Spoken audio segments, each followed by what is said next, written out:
নমস্কার নমস্কার নমস্কার আপনাদের সবাইকে সবাইকে সবাইকে নমস্কার জানাচ্ছে আপনাদের সৌমিত্র বসু। সবাইকে অজস্র শুভকামনা জানাচ্ছে, সবাইকে স্বাগত জানাচ্ছে আজকের এই শরণাগত অনুষ্ঠানে এবং সবাইকে শুভ সকাল জানাচ্ছে। শুভ হোক, শুভ হোক, শুভ হোক, সকলের শুভ হোক, সকলের ভালো হোক, সকলের মঙ্গল হোক, কল্যাণ হোক, ভালো হোক, সব ভালো হোক, বিশেষ করে জামাইদের ভালো হোক। হ্যাঁ, আজকে তো জামাই ষষ্ঠী, আজকে তো আপনাদের অনেকেরই নেমন্তন্ন আছে এবং ভালো মন্দ খাওয়া দাওয়া আছে এবং আমার জামাই ষষ্ঠী মানে ওই রকম প্রথাগত যে জামাই ষষ্ঠী সেটা তো বেশ কিছুদিন বন্ধ হয়ে গেছে। আমার শ্বশুরমশাই অনেক দিন আগে চলে গেছেন, আমার শাশুড়ি মাতাও বেশ কিছুদিন হলো চলে গেছেন। আমার স্ত্রীর এক দাদা সম্পর্কে দাদা বৌদি তারা আজকের দিনটায় আমাদের নেমন্তন্ন করে খাওয়ান, কোনো একটা ভালো রেস্টুরেন্টে নিয়ে গিয়ে ভালো মন্দ পেট পুরে খাওয়া দাওয়া হয়, কিন্তু সেই দাদা বৌদিও এখন দেশের বাইরে। ফলে আমি আমার গিন্নিকে বলছিলাম যে এবারটা জামাই ষষ্ঠীটা আমার একেবারেই শুকনো যাবে, বিফল যাবে। কিন্তু আশা করছি আপনাদের অন্য যারা আছেন তাদের অনেকেরই জামাই ষষ্ঠী একেবারে বিফলে যাবে না।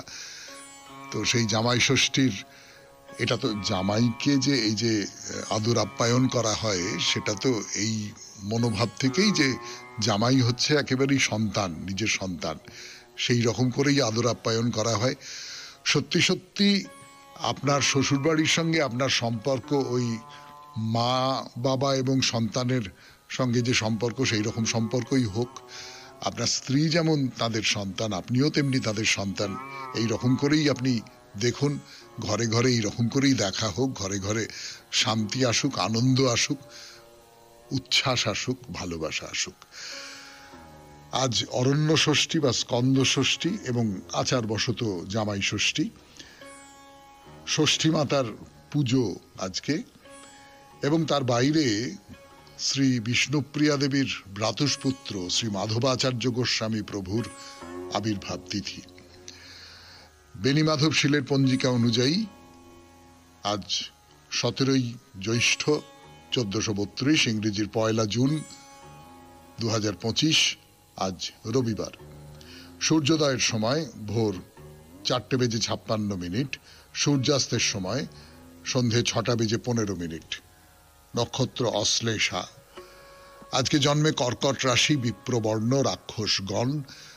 রাত্রি 1:53 গতে সিংহ রাশি, ক্ষত্রিয় বর্ণ, রাক্ষসগণ। আমাদের হোয়াটসঅ্যাপে চিঠি পাঠাবার নাম্বার 9831922927। চিঠির গোড়ায় অতি অবশ্যই SG লিখতে হবে। তো এবার আজকের অনুষ্ঠান সম্পর্কে বলি। আজকে তো রবিবার, আজকের অনুষ্ঠান মানে কেবলমাত্র শ্রী চৈতন্যদেবের কথা বলা। হরিদাসের কথা বলছিলাম, জবন হরিদাস, যে হরিদাস নীলাচলে আছেন কিন্তু চৈতন্যদেবের প্রত্যক্ষ সংস্পর্শ যাকে বলে, মানে চৈতন্যদেবের সঙ্গে এক বাড়িতে নেই, তার জন্য একটা আলাদা বাড়ি কাশী বিশ্র করে দিয়েছেন। সেইখানে আলাদা একটা জায়গায় হরিদাস বাস করেন। চৈতন্যদেব তার সঙ্গে রোজ সাক্ষাৎ করেন, রোজ জগন্নাথ দেবকে দর্শন করে তাকে দর্শন করেন। তা সেই হরিদাসের শরীর খুব খারাপ এবং তার মনের মধ্যে একটা কথা জেগে উঠেছে যে মহাপ্রভু আর বেশি দিন নেই। তিনি বলছেন, আমি চলে যাবার আগে তুমি চলে যেও না, আমি সেই কষ্ট সহ্য করতে পারবো না, আমি চলে যাবার আগে তুমি চলে যেও না। তিনি কিছু একটা আন্দাজ করতে পারছেন এবং যারা যোগী মানুষ, মহাপুরুষ, তারা এরকম আন্দাজ করতে পারেন। এই জায়গা থেকে শুরু করব আজকে শরণাগত 92.7 বিগ FM এ। আমি আছি আপনাদের সঙ্গে, আপনাদের সৌমিত্র বসু। ফিরে আসছি গানের পর। কোথাও একটা টের পাচ্ছেন যে মহাপ্রভু এইবার এই মানবলীলা সংবরণ করবেন। তিনি সেই জন্য বলছেন যে প্রভু তুমি, আমি চলে যাবার আগে তুমি চলে যেও না, এই কথা বলছে। এইটা না, যারা সত্যিকারের যোগী মানুষ, আমরা তো কেউ জানি না আমরা কখন চলে যাব এই পৃথিবী ছেড়ে। খুব অসুখ করেছে, বুঝতে পারছি যে এইবার চলে যেতে হবে, কিন্তু ঠিক কখন সেইটা কিন্তু আমরা টের পাই না, আমরা বুঝতে পারি না। মৃত্যু আমাদের কাছে না বলেই আসে, হয়তো কিছু আভাস দেয় কিন্তু না বলেই আসে। কিন্তু যারা যোগী পুরুষ তারা কিন্তু আগে থেকেই টের পান। এই যেমন যোগীরাজ শ্যামাচরণ লাহিড়ির কথা আপনারা জানেন, তার জীবনে এরকম ঘটনা ঘটেছিল। তিনি কাশীতে ওই গৌরবেশ্বর মহল্লাতে থাকতেন, তার বাড়িতেও প্রতিদিন ধর্মালোচনা হয়, বেদান্ত পাঠ হয়, ভাগবত পাঠের আসর বসে, বহু ভক্ত সেখানে সেসব শুনতে আসেন। তো কলকাতার এক ভদ্রলোক, খুব উচ্চশিক্ষিত একজন ভদ্র মানুষ, তিনি জীবনের শেষ দিন কটা কাশীতে কাটাবো এইটা ভেবে সেখানে ঘর ভাড়া করে বসবাস করেন। তা তিনি ওই যোগীরাজ শ্যামাচরণ লাহিড়ী তার বাড়িতে নিয়মিত যান। তো কিছুদিন হলো তিনি আর যেতে পারছিলেন না, বয়স হয়ে গেছে অনেক, শরীরটা ভালো যাচ্ছে না। বাড়ি থেকে বেরিয়ে অতটা রাস্তা গিয়ে যোগীরাজের কাছে পৌঁছানো এইটা একটু অসুবিধা হচ্ছে, মুশকিল হচ্ছে। তো তিনি ওই রকম বাড়িতেই থাকতেন এবং প্রায় অন্তিম সময়ের প্রতীক্ষায় বাড়িতে পড়ে থাকতেন। তো যোগীরাজের সঙ্গে তারা দেখা হতো না। সেই বাসার অধিকারী ছিলেন একজন বৃদ্ধা মহিলা। তো তিনি একদিন যোগীরাজের কাছে গিয়ে অভিযোগ করলেন যে এই যে আমার বাড়িতে যে ভাড়া থাকে সে, তার সম্পর্কে, সে তো আপনার কাছে নিয়মিত আসে, তার ব্যাপারে আমার খুব আপত্তি আছে। তো কি আপত্তি? না, সে ঘরদোর ভীষণ নোংরা করে রাখে, ও আপনি একটু বলুন যে যেন ঘরটা ছেড়ে দেয়, এই ঘর ছেড়ে দেয় যেন। তো যোগীরাজ বললেন যে আমি কি সাহায্য করব বলো, আমি এ ব্যাপারে কি সাহায্য করতে পারি, তবে বেশি দিন আর তাকে দেখতে হবে না, যার দেখা কর্তব্য তিনি তখন তাকে দেখবেন। তো বেশ কিছুদিন পরে তিনি খবর পেলেন যে ওই যে ভদ্রলোক, যিনি একেবারে মুমূর্ষু অবস্থায় তার ঘরে পড়ে আছেন, উঠে আসতে পারেন না, তার খুব শখ, খুব সাধ তিনি একবার যোগীরাজ শ্যামাচরণ লাহিড়ীকে দর্শন করবেন। কি হলো তারপর বলবার জন্য ফিরে আসছে আপনাদের সৌমিত্র বসু 92.7 বিগ এফএম এ শরণাগত অনুষ্ঠানে গানের পর। 92.7 বিগ এফএম এ রবিবারের শরণাগত অনুষ্ঠানে আমরা শ্রী চৈতন্যদেবের কথা বলতে বলতে, বা ঠিক করে বলা ভালো যে হরিদাসের কথা বলতে বলতে যোগীরাজ শ্যামাচরণ লাহিড়ীর একটি অলৌকিক কাহিনীতে চলে গিয়েছিলাম। তো এই ভদ্রলোক যোগীরাজ শ্যামাচরণ লাহিড়ীকে দর্শন করতে এসছেন।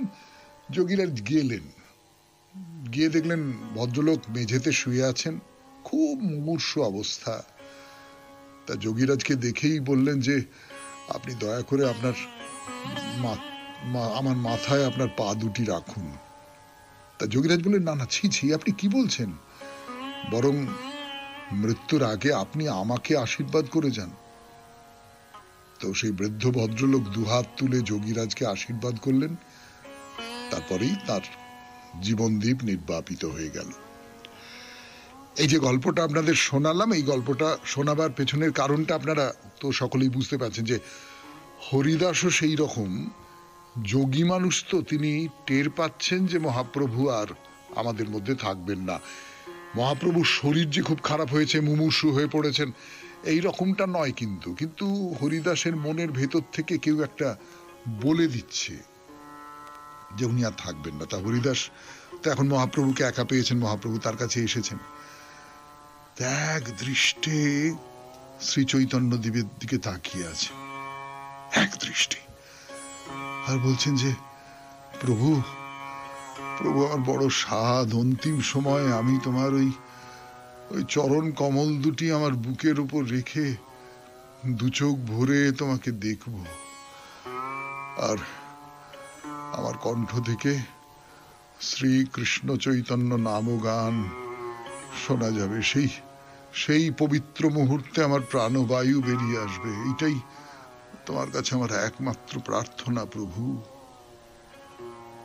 তা মহাপ্রভু চুপ করে তাকিয়ে আছেন হরিদাসের দিকে, তিনিও তো বুঝতে পারছেন, তাকিয়ে আছেন। তা হরিদাস তাকে দেখতে দেখতে বলছেন যে প্রভু এই আমার বাসনা, এই বাসনা পূরণ করতে একমাত্র তুমি পারো প্রভু। মানে হরিদাস মহাপ্রভুকে দিয়ে অঙ্গীকার করিয়ে নিতে চাইছেন যে একেবারে শেষ সময়ে এই রকম করে আমি চলে যাব, মহাপ্রভুর চরণ থাকবে এবং আমার বুকের উপর, এবং দু চোখ ভরে তাকে দেখতে দেখতে আমি চলে যাব। 92.7 বিগ এফএম এ শরণাগত অনুষ্ঠানে শুনছেন হরিদাস আর চৈতন্যদেবের কথা। আরো কথা বলবার জন্য ফিরে আসছে আপনাদের সৌমিত্র বসু গানের পর। শরণাগত অনুষ্ঠানে শুনছেন মহাপ্রভু শ্রী চৈতন্যদেবের কথা। হরিদাস তাকে বলছেন যে তোমার চরণ দুটি বক্ষে ধারণ করে তোমার মুখ দেখতে দেখতে তোমার বন্দনা গান গাইতে গাইতে আমি চলে যেতে চাই, তুমি আমাকে সেই কথা দাও। তা এই যে হরিদাসের মনের এই আকাঙ্ক্ষা, এই বাসনা, এইটা কিন্তু একেবারে তার নবদ্বীপ জীবন থেকে শুরু হয়েছিল। যখন মহাপ্রভু তাকে ত্রাণ করেছিলেন তখন থেকে শুরু হয়েছিল। নবদ্বীপে যেদিন মহাপ্রভুর মধ্যে একটা মহাভাব প্রকাশিত হয়েছিল, সেই অবস্থায় থেকে তিনি হরিদাসকে বর দিতে চেয়েছিলেন যে তুমি কি বর নেবে হরিদাস, তুমি আমাকে বলো। তা হরিদাস তখন বলেছিলেন যে তোমার চরণ ভজে যে সকল দাস, তার অবশেষ যেন হয় মোর গ্রাস। অর্থাৎ যেসব দাসেরা তোমার চরণ বন্দনা করে, তোমার চরণ ভজনা করে, তাদের উচ্ছিষ্ট খেয়ে আমি বাঁচতে চাই, এর চেয়ে বেশি আমার আর কোনো আকাঙ্ক্ষা নেই। আপনি ভাবুন ভক্তের কি আকুতি যে তোমার সেবকদের উচ্ছিষ্ট খাবো আমি, এইটাই আমার আকাঙ্ক্ষা, এর চেয়ে বেশি আর কোনো কিছু নয়। হরিদাস বিশ্বাস করতেন যে এই নবদ্বীপ লীলা এবং ব্রজলীলা এই দুটোকেই ধারণ করে আছেন শ্রীকৃষ্ণ চৈতন্যদেব। ভগবান শ্রীকৃষ্ণ বলেছেন ভক্তের কাছে আমি চিরবিকৃত, ভক্তের ঋণ পরিশোধ করতে আমাকে তাদের যে অভিপ্রায় তার মর্যাদা দিতেই হয়। এবং শ্রীকৃষ্ণ চৈতন্যদেব অঙ্গীকার করেছেন তিনি জীবের অন্তরে কৃষ্ণ প্রেমের উন্মেষ ঘটাবেন এবং তার ফলে সমস্ত জীবকে উদ্ধার করবেন তিনি। তা মহাপ্রভু এখন গম্ভীরায় আছেন, এই কৃষ্ণ প্রেম নিজে উপভোগ করছেন এবং ভক্তদের মধ্যে সেই যে ভালোবাসা, সেই প্রেম রস, সেইটা সকলের মধ্যে সঞ্চারিত করে দিচ্ছেন। তা হরিদাস বলছেন যে এইটা তুমি করো, আমি যেন এইভাবে চলে যেতে পারি। তো চৈতন্যদেব কি বললেন? চৈতন্যদেব বললেন প্রভু কহে হরিদাস, যে তুমি মাগিবে কৃষ্ণ কৃপাময় তাহা অবশ্য করিবে, তুমি যা চাইবে কৃষ্ণ তা নিশ্চয় পূরণ করবেন। শুনছেন শরণাগত, রবিবারের শরণাগত 92.7 বিগ এফএম এ। আমি আছি আপনাদের সঙ্গে, আপনাদের সৌমিত্র বসু। ফিরে আসছি গানের পর। গানের পর শুনছেন রবিবারের শরণাগত, মহাপ্রভুর শরণাগত 92.7 বিগ এফএম এ। আমি আছি আপনাদের সঙ্গে, আপনাদের সৌমিত্র বসু। হরিদাস আর মহাপ্রভুর কথা হচ্ছে। হরিদাস বলছেন যে আমি অন্তিমে যেন তোমার দিকে তাকিয়ে কৃষ্ণ নাম জপ করতে করতে চলে যেতে পারি, এই বাসনা তুমি পূরণ করো এবং তোমার দুটি পা আমার বুকের উপরে থাকবে, এই বাসনা তুমি পূরণ করো। তো দেখুন, মহাপ্রভু অবতার, মহাপ্রভু ঈশ্বরের প্রকাশ, এই সমস্তটা ঠিক, কিন্তু মহাপ্রভু তো তার তো একটা জাগতিক পরিচয় আছে, তো মানুষ হিসেবে তার একটা পরিচয় আছে। সেই পরিচয়ের জায়গা থেকে মানবিক যে কষ্ট, মানবিক যে অনুভূতি, সেই অনুভূতিটা তো বাদ যাচ্ছে না তার থেকে। তিনি বুঝতে পারছেন যে হরিদাস এইবার চলে যাবেন এবং তার জন্য মহাপ্রভুর খুব কষ্ট হচ্ছে। খুব কষ্ট হচ্ছে। তিনি জানেন যে এই জীবন সব অনিত্য, সব সব সব তিনি জানেন। আমরা এই শরণাগত অনুষ্ঠানে যে সমস্ত কথাবার্তা আলোচনা করি সব তিনি জানেন, কিন্তু তা সত্ত্বেও, সেই সমস্ত কিছু সত্ত্বেও তার ভেতরে প্রবল বেদনা হচ্ছে।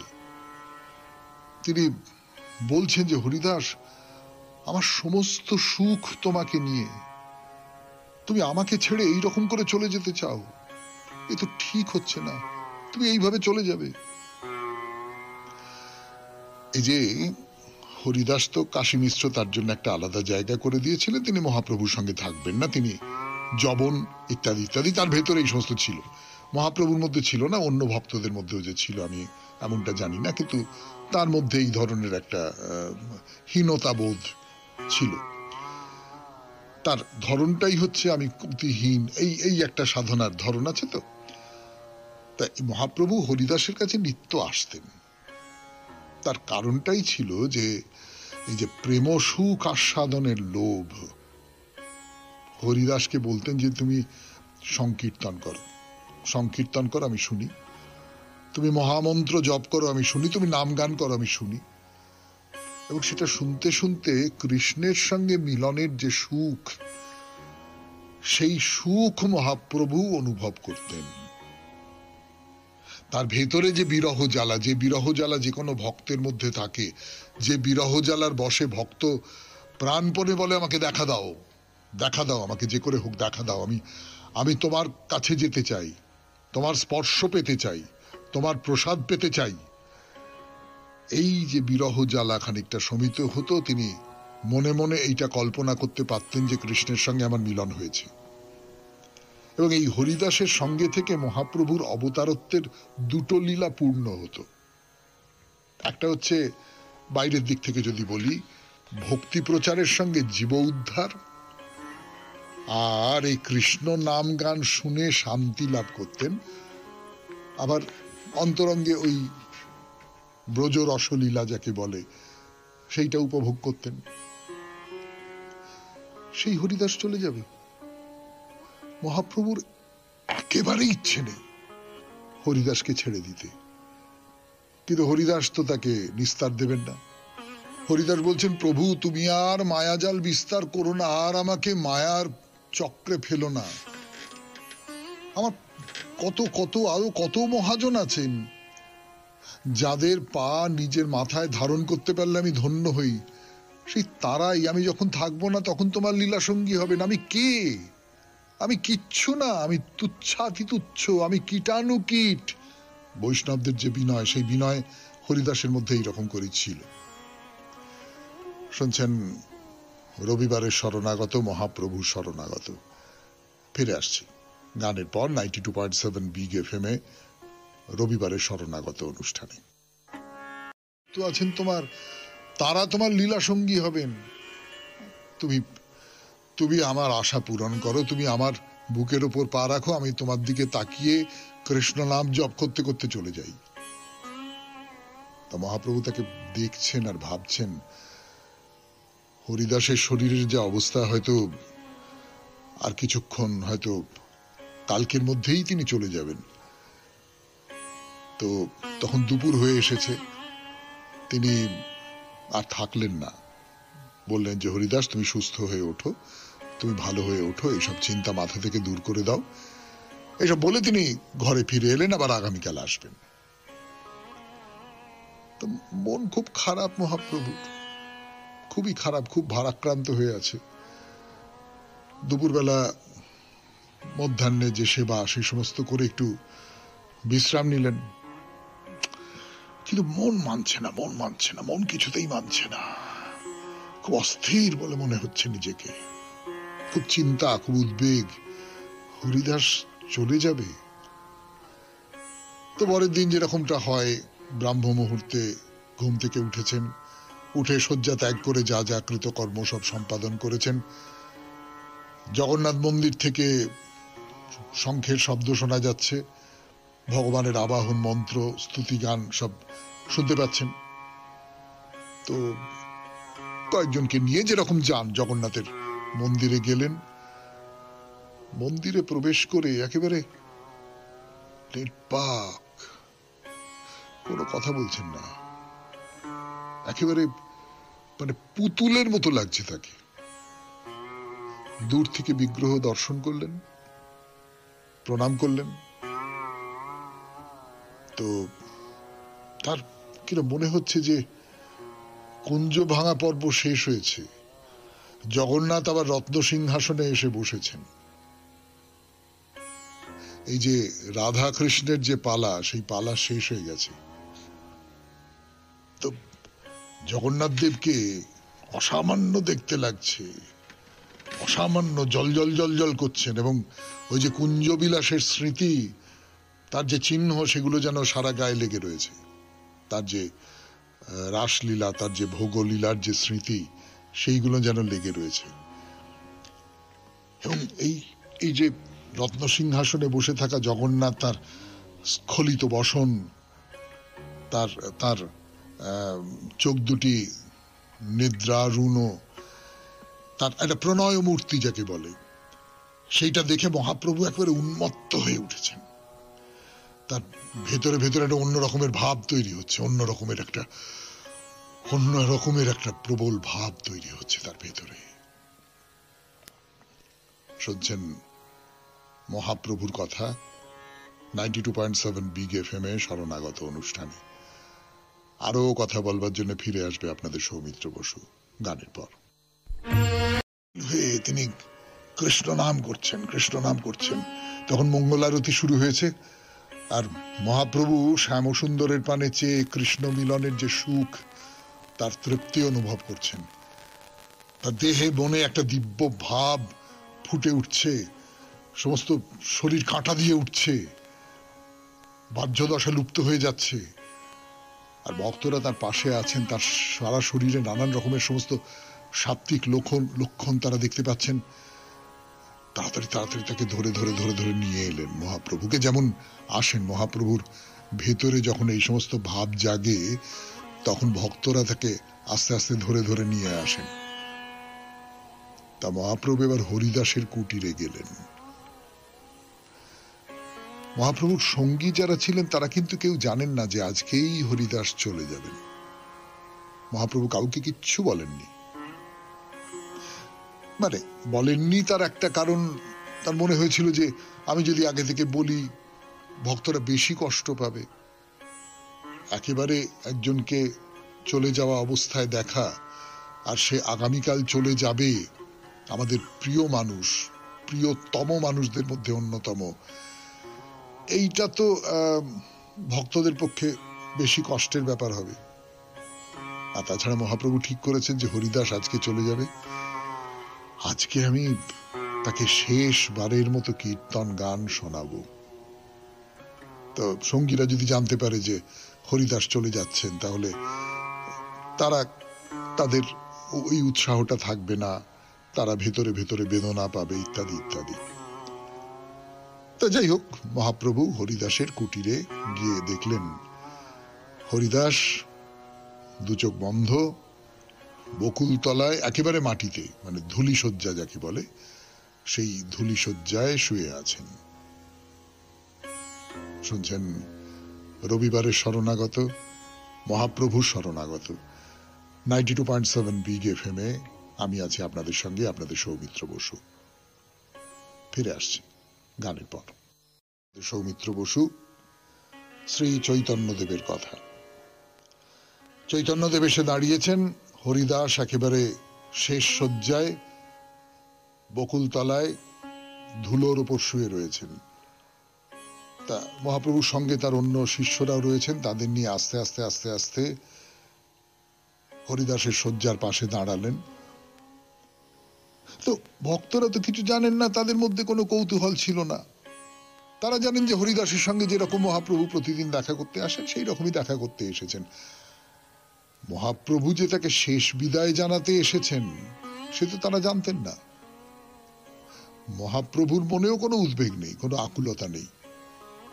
তার ভেতর থেকে একটা অন্য রকমের দিব্য ভাব যেন ধীরে ধীরে ধীরে ধীরে যেরকম করে ফুল ফুটে ওঠে, সেই রকম করে ফুটে উঠছে।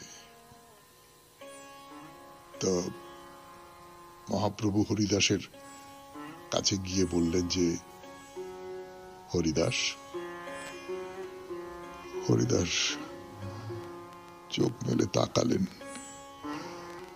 সামনে তার মহাপ্রভু এসেছেন, তার কথা শুনে এসেছেন। হরিদাস হাসলেন, তার মনে হলো যেন সমস্ত পৃথিবী জুড়ে একটা আনন্দের স্রোত চলেছে। চারপাশে তাকিয়ে দেখছেন, চারপাশে অন্য সমস্ত বৈষ্ণব ভক্ত যারা আছেন সকলেই তার পাশে এসে দাঁড়িয়েছেন। হরিদাস তাদের সবাইকার নাম করছেন আর জোড় হাতে প্রণাম জানিয়ে আশীর্বাদ চাইছেন, সবাইকার কাছ থেকে আশীর্বাদ চাইছেন। তারপর মাটিতে হাত বাড়িয়ে মহাপ্রভুর পদবন্দনা করলেন। মহাপ্রভু নীরব স্থির হয়ে দাঁড়িয়ে রয়েছেন। হরিদাসকে ইঙ্গিতে বললেন, হরিদাস তুমি প্রস্তুত? হরিদাস বললেন, প্রভু তোমার কৃপার অপেক্ষায় রয়েছি। আপাতত এই পর্যন্ত। এর পরের কথা গানের পরে। 92.7 বিগ FM এ শরণাগত অনুষ্ঠান শুনছেন। আমি আছি আপনাদের সঙ্গে, আপনাদের সৌমিত্র বসু। কথা মৃত্যুশয্যায় হরিদাস। তা মহাপ্রভু হরিদাসের শয্যা ঘিরে দাঁড়ালেন ভক্তদের নিয়ে। এবার মহাসংকীর্তন গীত শুরু হবে। মহাপ্রভু গানের সূচনা করলেন। বক্রেশ্বর তাঁর পাশে থেকে নৃত্য করছেন, স্বরূপ আছেন, অন্যান্য সমস্ত ভক্তরা আছেন। তারা হরিদাসকে ঘিরে চারপাশ ঘুরে ঘুরে নৃত্য করছেন, কীর্তন করছেন। রায় রামানন্দ আর সার্বভৌম তারা সেখানে এসে হাজির হয়েছেন সবেমাত্র গানের শব্দ শুনে, তারাও যোগ দিয়েছেন। তো কিছুক্ষণ ধরে নৃত্য কীর্তন হবার পর মহাপ্রভু সকলকে থামিয়ে দিয়ে হরিদাসের গুণ বর্ণনা করতে থাকলেন, যে একেবারে কৈশোর বয়স থেকেই আমি এই হরিদাসের সঙ্গ পেয়েছি। মহাপ্রভু বলছেন যে নবদ্বীপে এই হরিদাস আমার লীলা সঙ্গী ছিল। হরিদাস কে, হরিদাসের কি মহিমা, সেই সমস্ত কথা মহাপ্রভু ভক্তদের বলছেন। আর ভক্তরা একেবারে তটস্থ হয়ে সেই সমস্ত কথা শুনছেন। যে আমি যেদিন সচী মায়ের গর্ভে জন্মগ্রহণ করেছিলাম, সেই দিন হরিদাস শান্তিপুরে অদ্বৈত আচার্যের আশ্রমে ছিলেন। আচার্যদেবের কাছে তিনি শুনেছেন যে আমার আবির্ভাব হয়েছে, আমি জন্মেছি। আচার্যদেব তাকে কি বলেছিলেন, তো তিনি একেবারে উল্লাসে মত্ত হয়ে উঠেছিলেন। আচার্যদেব বুঝতে পেরেছিলেন যে এই যে গৌর সুন্দর, ইনি জন্মেছেন সচিমাতার গর্ভে। তো একেবারে বালক বয়স থেকে হরিদাস তার খুব কাছে কাছে থাকেন, খুব একেবারে সঙ্গে সঙ্গে, ন্যাওটা বলতে যেটা বোঝায় সেইটা সঙ্গে সঙ্গে ঘোরেন। তা যৌবন এলো, দুজনেরই যৌবন এলো। এই যৌবনের সময় মহাপ্রভু যখন একেবারে কৃষ্ণ প্রেমে মাতোয়ারা হয়ে রয়েছেন, তো সেই সময় একদিন শ্রীবাসের অঙ্গনে মহাপ্রভু ওই কীর্তন লীলা বিলাস করছেন। হরিদাস সেই সময়ে তার সঙ্গে দেখা হলো বড় হবার পর, এবং আনুমানিক 1509 খ্রিস্টাব্দের আষাঢ় মাসে নিত্যানন্দ বৃন্দাবন থেকে নবদ্বীপে এসে প্রথম মহাপ্রভুর সঙ্গে মিলিত হয়েছিলেন। এই দুই তনু এক হয়ে সঙ্গীদের নিয়ে গঙ্গা তীরে মাধাই ঘাটের পাশে শ্রীবাস অঙ্গনে তারা ব্রজের যমুনা তীরের রঙ্গ অনুষ্ঠানের অনুসরণে কীর্তন বিলাস করবার কথা ভাবলেন। এইটা হতে পারল হরিদাসের উদ্যোগে। হরিদাস পুরো ব্যাপারটার দায়িত্ব নিলেন, এবং দায়িত্ব নিয়ে সেদিন সেইখানে ওই যে গঙ্গা তীরে মাধাই ঘাট তার পাশে, সেইখানে ওই মহাপ্রভুর কীর্তন বিলাস আরম্ভ হয়েছিল। মহাপ্রভু বলছেন যে আমি এই কীর্তন বিলাস করতে করতে দেখি যে এই যে হরিদাস, এর ভেতরে কি প্রচন্ড উদ্দামতা, এই যে হরিদাস এর ভেতরে কি প্রচন্ড প্রচন্ড ভাবে নিজের সমস্ত শরীর দিয়ে যেন সেই কীর্তন করছে, নৃত্য করছে, সমস্ত এর ভেতরে সমস্ত সাত্ত্বিক ভাব প্রকাশিত হচ্ছে। তাই দেখে মহাপ্রভু বললেন, হরিদাস, এরপর থেকে যা কিছু সংকীর্তন যজ্ঞ হবে সেই সমস্ত কিছুর আয়োজন তুমি করবে হরিদাস, তুমি করবে, তুমি যথার্থ লোক, তোমারই এই যোগ্যতা আছে। 92.7 বিগ এফএম এ শুনছেন রবিবারের শরণাগত।